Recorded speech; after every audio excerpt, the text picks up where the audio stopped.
Heckel starts his gatherings into the zone. Score!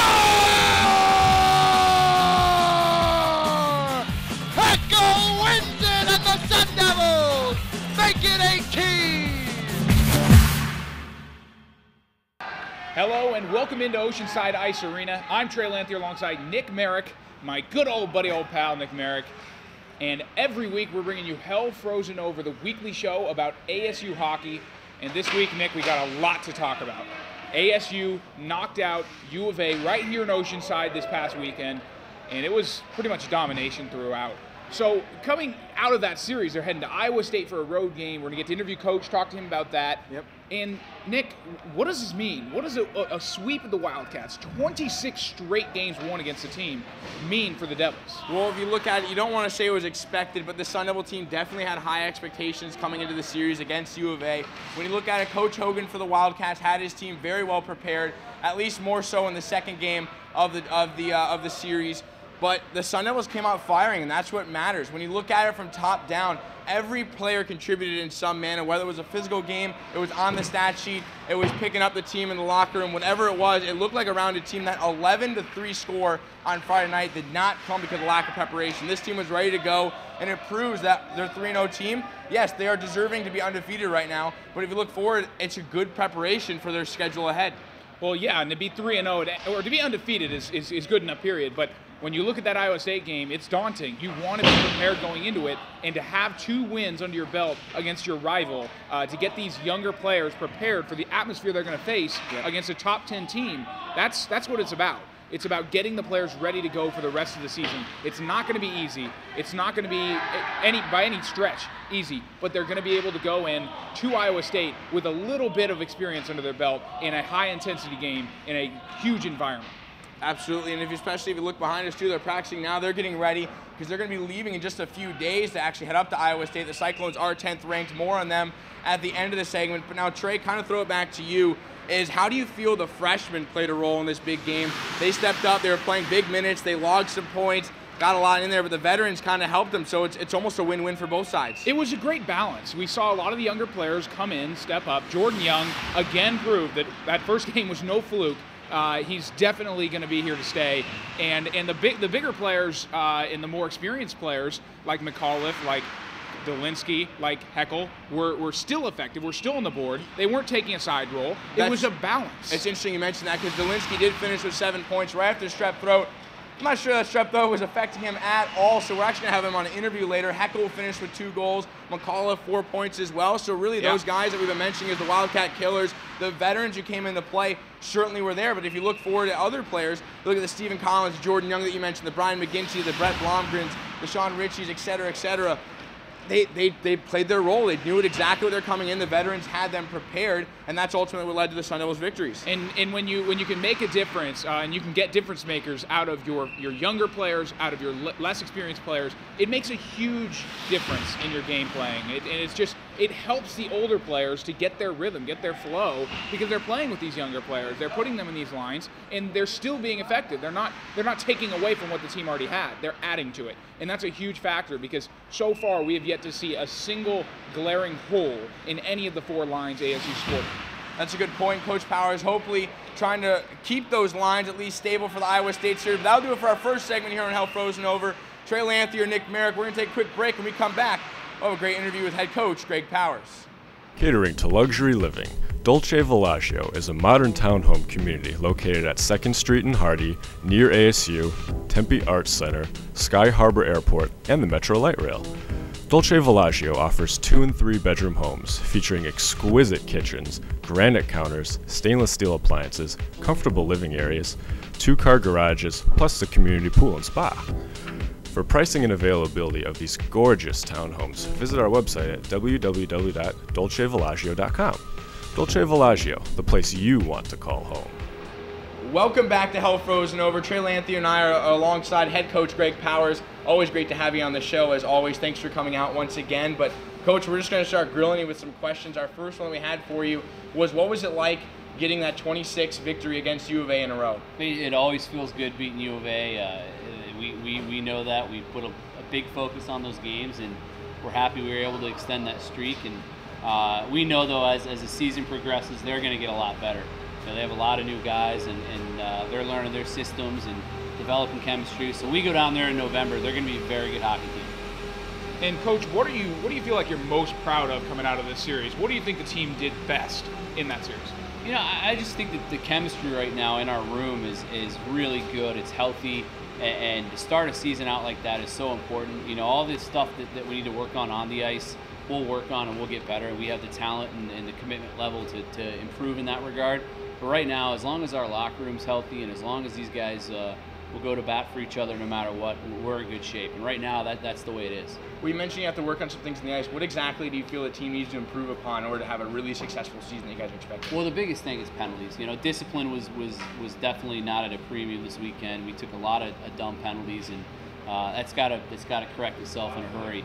And if it doesn't, then you know, the better teams that we play are going to make us pay from being shorthanded so often. So discipline's number one, and you know, I'd like to see our power play gel a little bit better, and we'll work on that, and that's going to come with time. One unit just has never played together, and they've only been in 3 games, so they'll be okay. But everything else, D-zone, defensively, we're really good.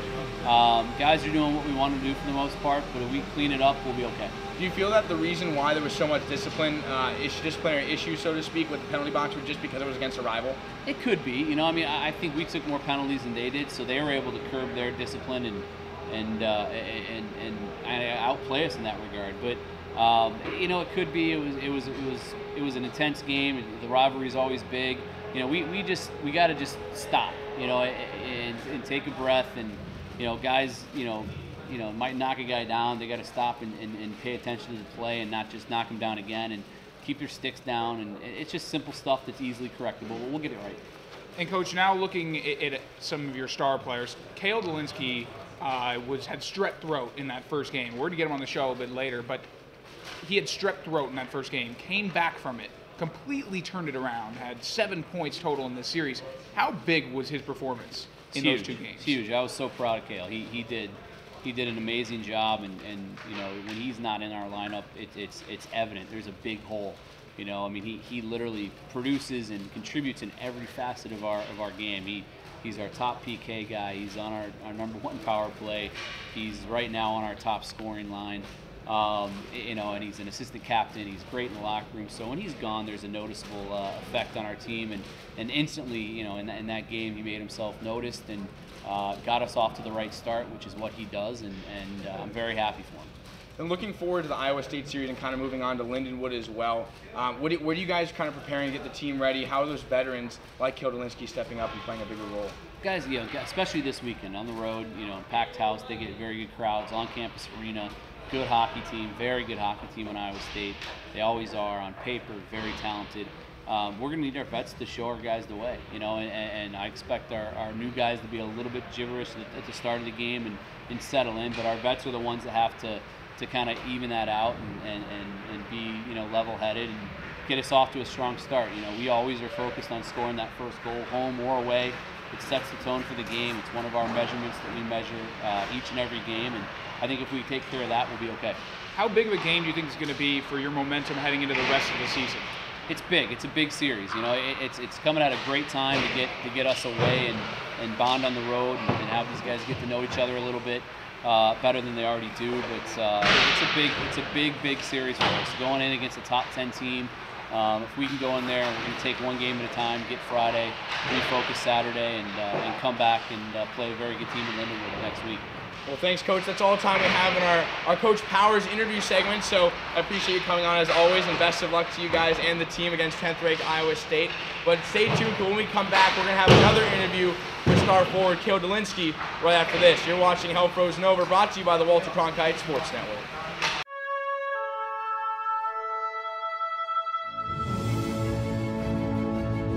Imagine what it feels like to be a champion.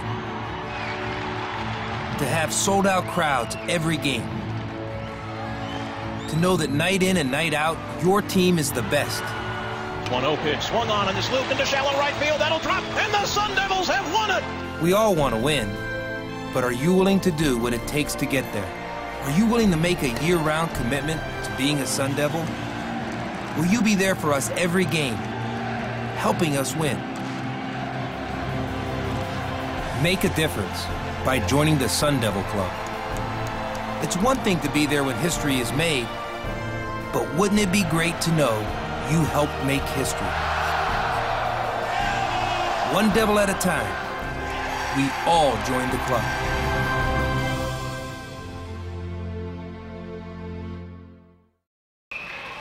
Welcome back to Hell Frozen Over. Trey Lanth and I are now alongside Cale Dolinsky. And Cale, we had a fantastic series against the U of A Wildcats. Finished with 7 points. How did it feel getting that sweep at the home crowd? It was wonderful. I mean, packed house. What better way to bring it to them than 2 wins and now 26, I guess, series that. So I'm pretty happy. And now looking forward to Iowa State, really quick to jump the gun, is what are you guys looking to take away from that? Because you guys did play well on the ice. Now, how's that going to transition on the road? I mean, who knows? We haven't been on the road this year, but I mean, every game's the same, right? You got to bring the same intensity. It's going to be a little harder in their barn, but I mean, at the end of the day, it's just a game, right? If we don't play well, we won't win, and if we do play well, then hopefully good things happen. So, in Cale, you've been playing with a lot of new players this year with some of the younger guys on the team. How big of an impact are they making so early on? Oh, they're phenomenal, but these are just like your average players. Like, I mean, they come from pretty reputable leagues, and I mean, they're great players, young on the points, and you have Collins and McGinty. If I forget anyone, I'm sorry, but I mean, they're all great players, though, but, you know, they get the job done. And if you look kind of at the aggressiveness that you guys played against U of A on both ends of the rink, both offensively and defensively, you were certainly a workhorse on the penalty kill as well. Can you talk a little bit about how you guys are come prepared and just literally never let off the throttle? I don't know. I mean, I guess we owe some of that hard work to our coach. I mean, he's harping on us all game, just making sure that we're sticking with systems. But I mean, penalty kill, if you're not working your bag off, I mean, it's not going to come, right? I mean, you're already at a disadvantage. But I mean, at the end, if you skate, I guess good things happen.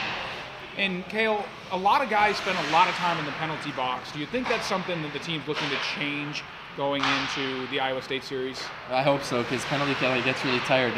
No, I mean, we took a lot of stupid penalties, but I mean, it's our first game. I mean, our practices are really intense, and I mean, I think they're reflecting in the game. But I mean, we just got to keep our hands down, sticks down. I think it'll all work out in the end. And historically, you guys are at your highest ranking right now, 3rd in the ACHA. Have a chance maybe to jump, depending on how the votes go out with Lindenwood series. But how are you able to kind of handle that pressure of knowing that in the past 2 victories have been pretty hard on the road? You had a couple splits against Oklahoma last year, so is that going to change? Personally, I don't look at the rankings. I mean, so what, we're 3rd right now, it means nothing. I mean, we got a whole season ahead. I mean, if we move up, it's great, but if we don't, I mean, it's nothing to cry home about. I mean, at the end, you know, yeah, I heard Lindenwood lost those 2 games, but they're still an excellent team, probably still best in the league, and I mean, they're going to bounce back, and I mean, we just got to keep pushing forward. And you guys are going to be playing against Lindenwood. Do you think, and you talk about bouncing back and stuff, you think that'll be a high-intensity series the next time you're back here in Tempe? Oh, it always is. They're well coached. I mean, they got some great players. They lost a few, but they had some good recruits. I mean, knowing that, you know, these are 2 highly ranked teams, I mean, it's bound to be a great game. Do you guys have any expectations for the month of October? Is there anything any motto you guys have been kind of pushing this year? Because your play has certainly been inspiring. Darcy on our team, he kind of brought up the red bandana, actually. It's about a man who saved a bunch of people in the 9/11, and I mean, it's a great inspiration, so I mean, I guess that's a little inside motivation. But at the end of the day, you know, everyone has the same goal. You know, we want to make it to the championship game, so, you know, just keep on keeping on.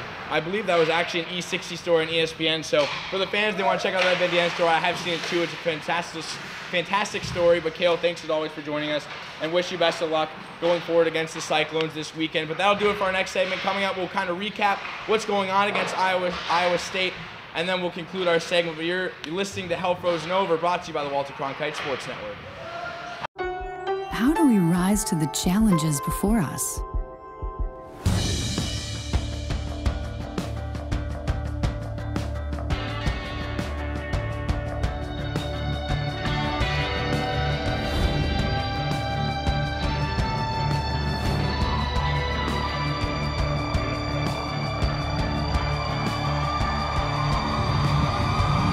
Arizona State University. Welcome back into Oceanside Arena. Just had Cale Dolinsky here in the booth. That's always a great interview. And now, Nick, I kind of want to focus onto the next series that we have coming up, and that's the Iowa State Road Series for the Sun Devils. Not going to be easy. Going to be a tough test. And this is where, the team has to establish itself in the ACHA as a contender. Yes. Right now, they're ranked 3rd, which is their highest ranking ever, and with number 1 Lindenwood falling last week. And Lindenwood actually is on ASU schedule later in the year, so this could play a role down the line as well. But with number 1 Lindenwood falling, ASU looking to climb even higher in the rankings. Well, it's interesting you say that because Lindenwood actually is going to be the next series after we come back from Iowa State. Yeah. So the Sun Devils are going to have to prepare themselves the best they can. This is their first road test of the season. And if you take a look at the schedule online, the schedule is very home favored for the Sun Devil team. They don't have the next road game until they go down to Tucson in the beginning of November. So right now, it's getting those skates going, getting comfortable on the road. If they can face that adversity, this Iowa State team isn't too bad. They are 6-1. They're ranked number 10 for a reason.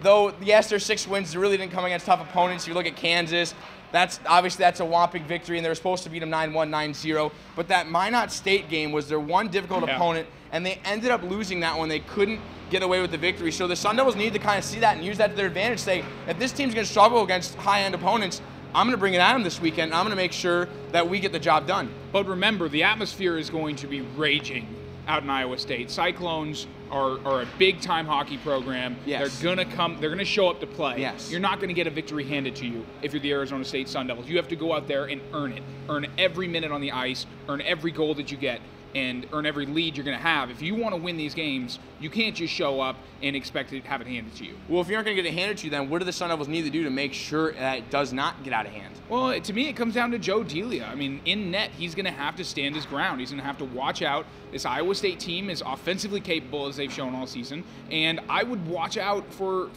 just the defense in ASU's team is solid. But Joe Delia has not been faced with many shots, and we saw him give up 3 goals against U of A, even though it was a lopsided game. We can't exactly hold it against him. You still can't let that happen on the road in a place like Iowa State, where this team's definitely capable of taking advantage of any goals or any opportunities they're given.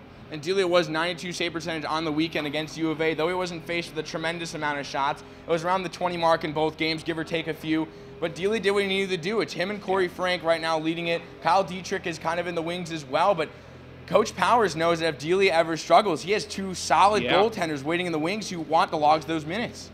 Yeah, and this is the point at which Joe Delia wants to step up for himself, for his own reputation, and say, I'm the guy on this team. I'm following up. I'm living up to Mark Shacker. I'm coming in here, and I'm going to be the netminder for this team for years to come. And that's going to be a huge question mark, because you're right. There are guys right behind him waiting to take that spot if he ever falters. So this Iowa State series is going to be a big prover, or chance for himself to prove his value for this team. Well, speaking of proving, then, we kind of mentioned the Lindenwood series briefly that comes up the following weekend on October 12th.